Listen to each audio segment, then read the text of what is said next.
Bonjour et bienvenue dans cette interview spéciale sur Africa News. La transition vers les énergies renouvelables va multiplier par 4 la demande de minéraux essentiels à la fabrication d'éoliennes, de panneaux solaires, de batteries électriques, en bref, de tout ce dont nous avons besoin pour alimenter notre quotidien. La majorité de ces gisements de minéraux se trouvent sur le continent africain. Alors comment assurer une transition énergétique juste et inclusive? On en parle avec mon invité, le docteur Kande Yunkela. Il est membre du Conseil mondial des minéraux de transition responsable. Ma première question, comment sortir des modèles d'extraction qui maintiennent les pays africains dans un état de pauvreté et de dépendance aux autres nations? Je pense que la bonne gouvernance est essentielle et nous devons rester concentrés sur le fait que nous voulons nous industrialiser. Si nous faisons de l'industrialisation et de la compétitivité un objectif majeur à long terme, alors nous agirons différemment. Nous veillerons à alimenter nos économies en investissant dans les infrastructures énergétiques, dans les infrastructures ferroviaires et dans de bons ports afin de pouvoir extraire ces minéraux de la manière la plus durable possible, améliorer les conditions de vie de nos populations et disposer de capitaux pour investir dans d'autres secteurs productifs. Nous devons obtenir de meilleurs accords avec les entreprises minières. Nous devons informer notre population de ce que Dieu leur a donné dans les sols et pourquoi cela devrait bénéficier aux communautés. Ce que nous faisons avec les ressources compte aussi. Il y a donc une responsabilité de notre côté. Nous essayons de mettre en place un système commercial mondial plus équitable et plus transparent pour ces minéraux. Mais il y a aussi beaucoup de travail à faire de notre côté parce que ces ressources sont les nôtres.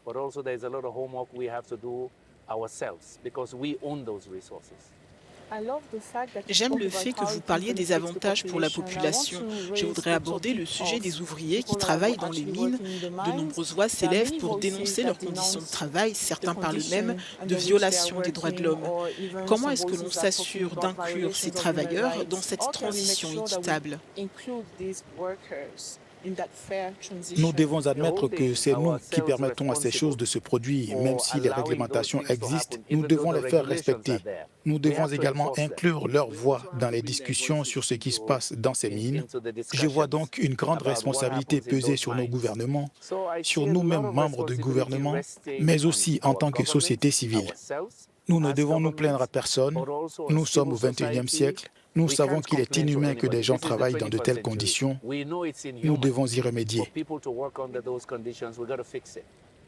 Plus de 50% de la population d'Afrique subsaharienne n'a pas accès à une électricité fiable. Ne pensez-vous pas que l'Afrique, en tant que continent, devrait bénéficier d'une chance équitable de s'industrialiser avant de passer à l'énergie verte? Nous avons besoin d'un accès à l'électricité et nous avons besoin à la fois de l'énergie en vrac, c'est-à-dire de l'énergie via le réseau, et de solutions énergétiques décentralisées. Je dis cela parce que certaines ONG disent « Oh, nous devons juste mettre en place des solutions énergétiques communautaires ». Non, nous avons besoin des deux. Vous avez besoin d'une puissance de base pour industrialiser, stimuler la croissance économique. En même temps, nous avons besoin de solutions énergétiques décentralisées dans les communautés. Alors, devons-nous aller vers les énergies vertes ou rester basés sur les énergies fossiles? Ce n'est pas non plus une conversation utile. Pourquoi? Cela dépend du moindre coût. Dans mon pays, Dieu nous a donné beaucoup d'eau. Dieu nous a donné du soleil. Dieu nous a donné la biomasse.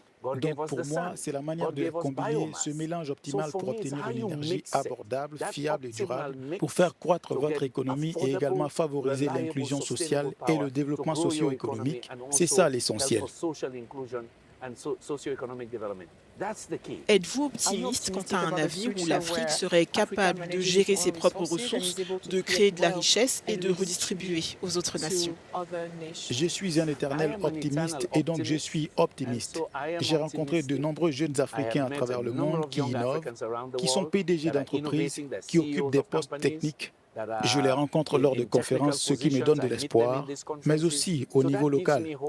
Je vois qu'ils ont soif de connaissances, mais encore une fois, les systèmes politiques doivent changer et s'améliorer, afin que nous puissions exploiter cette exubérance et cet enthousiasme de notre jeunesse et les aider à aller de l'avant pour créer une vie meilleure pour eux-mêmes et pour leurs enfants. Mais ils doivent exiger plus de leurs dirigeants.